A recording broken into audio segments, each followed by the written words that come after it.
Welcome back to the channel. My name is Steven. I'm a pharmacist and I own 52 units of real estate. So today I wanted to deep dive into my mobile home park that I bought in November of 2021 and ended up selling that in November of 2023 for a $100,000 loss. And I just kind of want to share my process of buying it, doing due diligence, managing it, and all the interesting things that happened along the way. This may be multiple videos because I have a lot to say and a lot to do.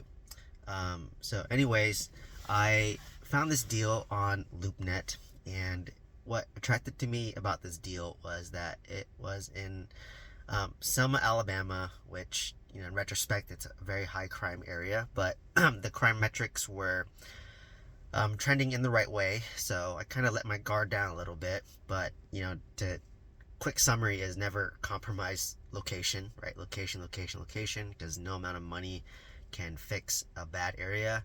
No amount of money can fix a high crime area, right? So I broke the golden rule of real estate because I was blinded by the upside potential of this mobile home park. So I found it on LoopNet, and what really attracted me about the deal was that it was a 200 lot mobile home park, and I think 30 units were currently occupied, and these were park owned homes, so the landlord owned the home. So I think like 30 out of the 30 homes there, I think like 25 were park owned homes and 5 were tenant owned homes, which meant that they just pay you lot rent every single month. So the average park owned home rent was maybe around 450 to 500, and the lot rent was around 150 to 200. So and it's 200 lots, and the lots were in pretty decent condition.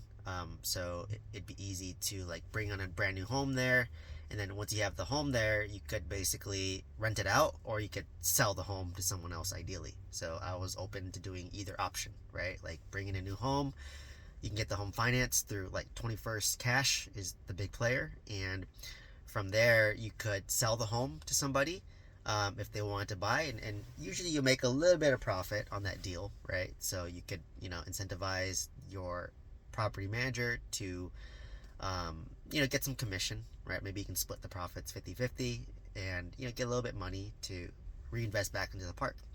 So that's one option. Or another option is you can lease it and then rent that out, and it'd be like a brand new mobile home.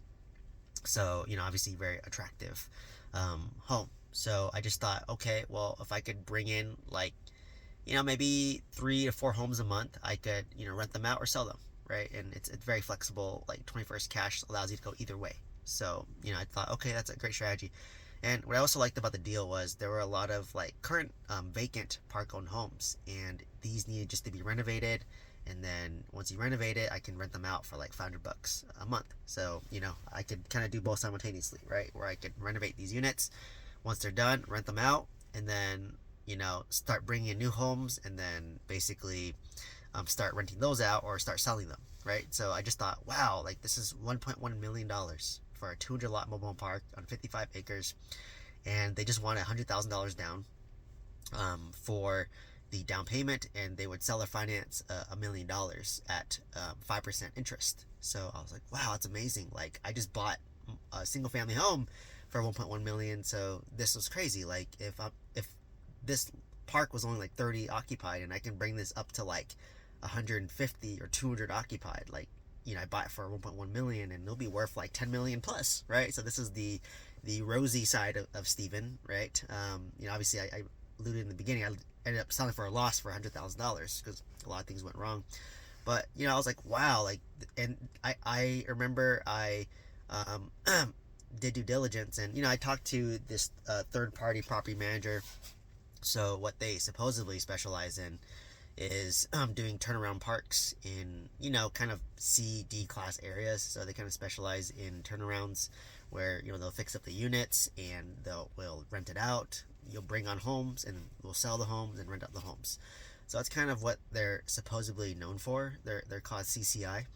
And I remember talking to the one of the sales guy, and of course salespeople are salesy, right? They only talk about the positive, not the negative. But what let my guard down significantly was the sales guy. He himself owned like a couple mobile home parks that was managed by CCI, and then the owner of CCI, they managed 70 parks, and then they themselves owned like 10 mobile home parks. And his daughter was actually my offsite property manager, and then she like herself helped manage her father's 10 mobile home parks. So it was like a family business, right? So um, really, it was interesting, right? So I let my guard down. I was like, okay, well, you yourself are investing in mobile home parks, and you yourself are owning mobile home parks. So I trust what you guys are doing, right? And I let my guard down significantly, being honest. So I talked to the guy. He's like, yeah, this has a lot of upside. Showed me a T12 statement, which obviously understated the expenses significantly, right? In retrospect, and then the income was a little bit highball because there is a what is it, like a rent collection issue. But when I talked to him about it, he's like, yeah, the last owner was very hands off, not a great owner, so they wouldn't evict people, and he didn't want to pay to evict people. So obviously they were kind of, because they were currently managing the park, so they were trying to pass all the blame onto the prior owner. Like, it's not us, we're great as property managers, the last owner was bad, right? So I learned, fast forwarding, that's what they do. So they probably told the next buyer who bought my park, like, hey, Steven, he's a terrible owner, didn't listen to us. So but if you're good, then this park will do well. So once again, they probably slandered me just like how they slandered the first owner, right? So it's okay, I got sold, and maybe they are a better owner, because the people who ended up buying my park, they own mobile home parks that CCI manages, and they had more capital than me. So maybe they are a better owner, to be fair, right? So anyways, they were like, yeah, like, the guy wouldn't pay for eviction, so once one tenant knows, everyone else knows, and word gets around and all that, right? So I was like, okay, well, I let my guard down. So I said, okay, great. So I wrote an offer, and I remember I offered 1.1 million. I put 100 down. I negotiate a 5% interest rate for I think a 5-year term, or 10-year term, and it would be interest only on the 5%. And I deferred interest payments for, I believe, 1 year, and I would pay that on the back end later, right? So, because this is a heavy turnaround part. So, I was like, great. I negotiate great terms, and I was like, yeah, like, if I renovate like 3 homes a month and rent out for $500 each, then that's increasing my cash flow, or my gross revenue, by $1,500 a month. And you times that by, like, 10-12 months, that's about, what is that, 18,000 a year. And that's not including bringing the new homes that I can sell, and then or rent. So I was like, wow, I could really scale up this property to break even. And I remember I was calculating, I need to bring in this many homes, or fix up this many homes to break even. So I had this great plan, right? Like, okay, I'm gonna fix up 3 homes, and then rent them out, and then I'm gonna buy new homes and sell them, and do that. And I remember when I did my due diligence, I actually flew out to Selma, Alabama, and I met the sales guy there, and had to pay for like their flights and their hotel, and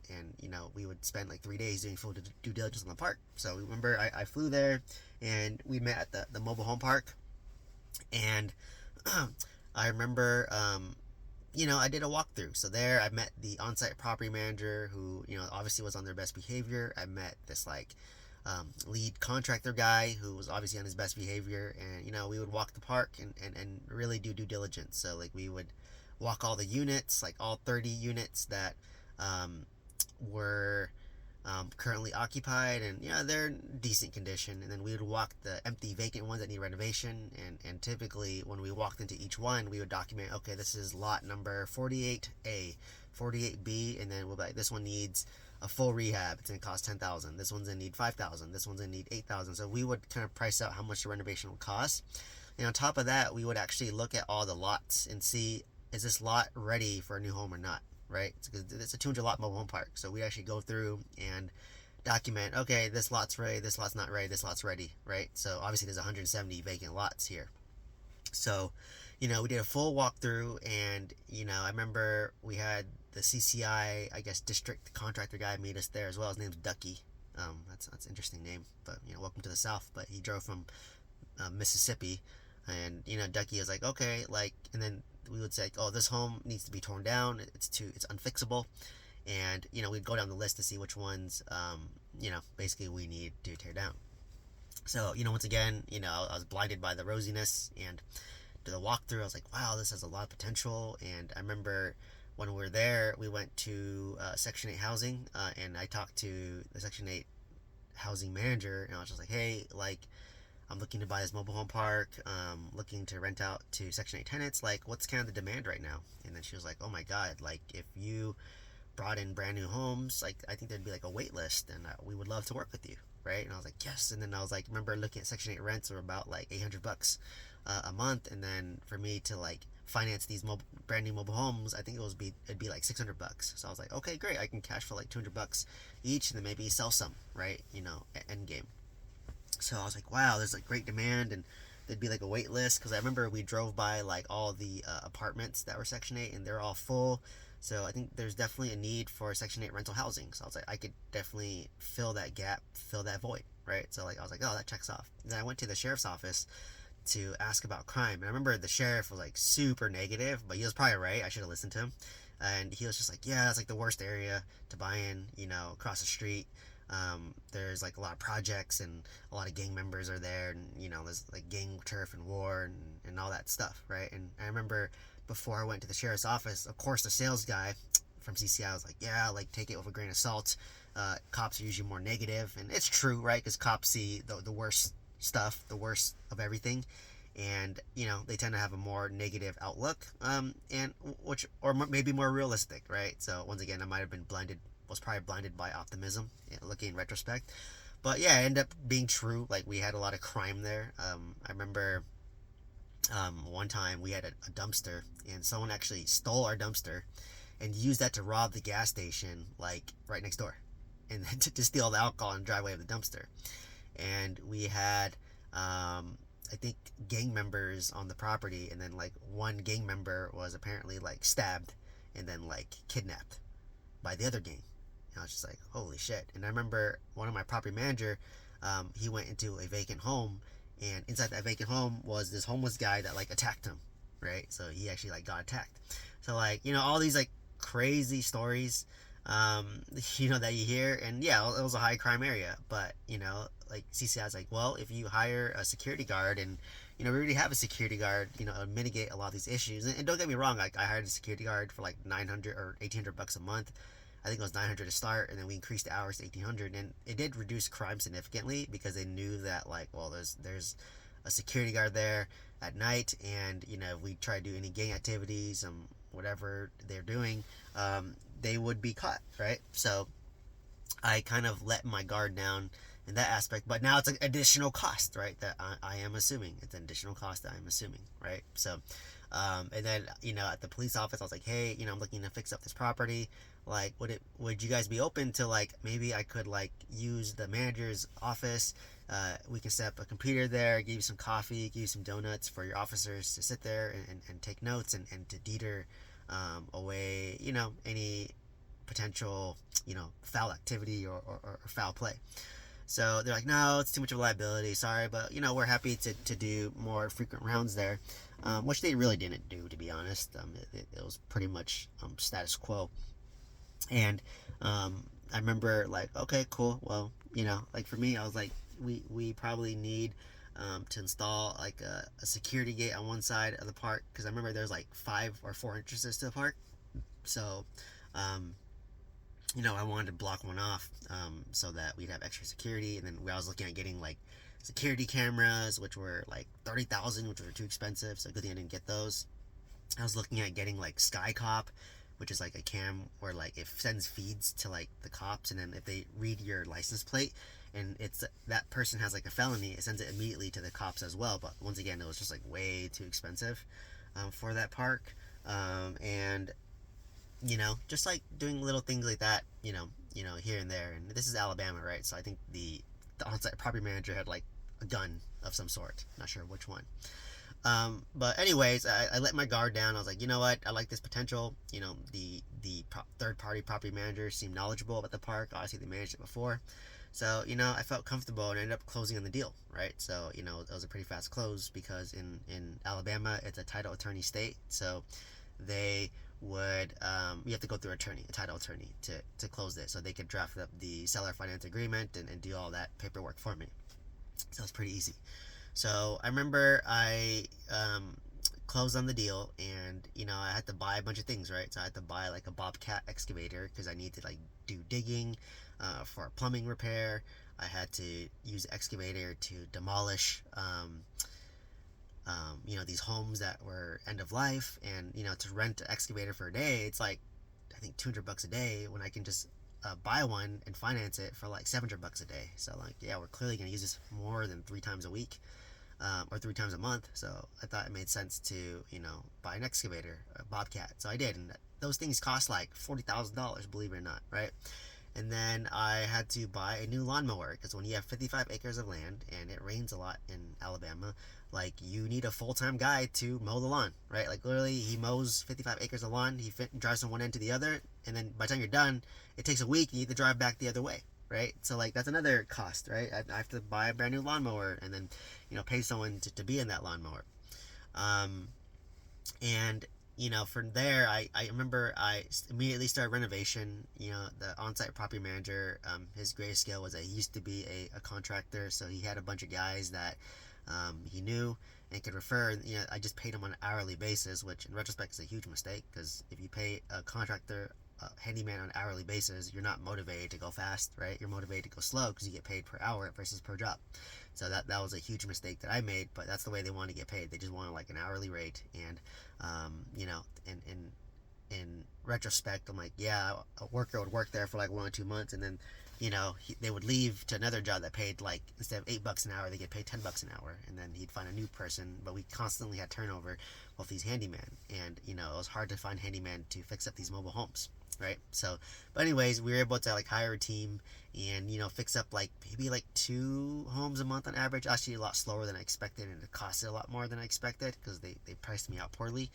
And so expenses start piling up, right? So, and then rent collections when I took over were like honestly still an issue. I had to, because like the on-site property manager was a husband and wife, right? So the husband was the handyman, not great with computers. The wife was better with computers, and she was tougher. So she was the rent collector. Like she was the type where she would knock on your door and be like, "Hey, rent's due."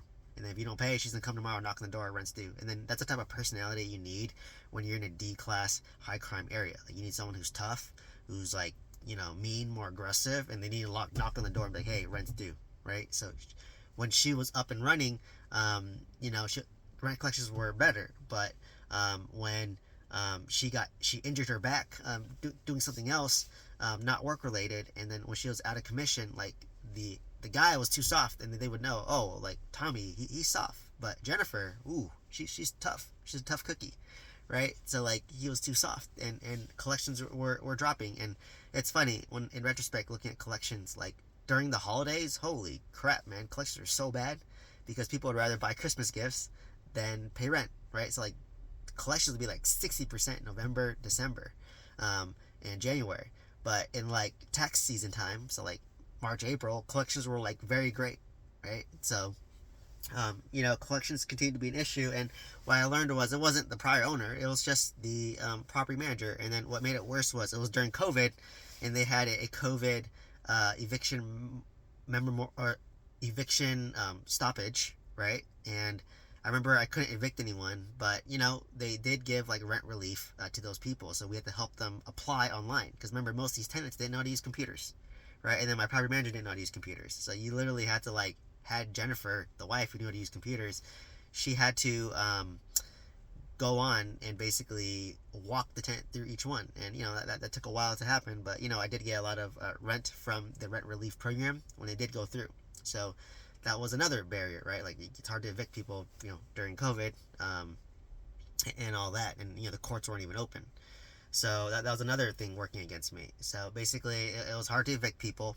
It was expensive to evict people. It cost me $700 to evict one tenant for a tenant who's paying like $400 in rent, right? So obviously you're losing there. And I think the eviction judge like changed, so like they were doing things differently.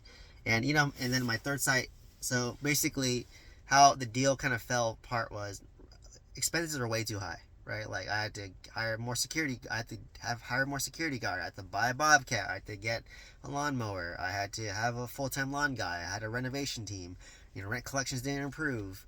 My on-site my on-site property manager was bad at collecting rents, and then they weren't that great at managing the renovations and keeping it costly and timely.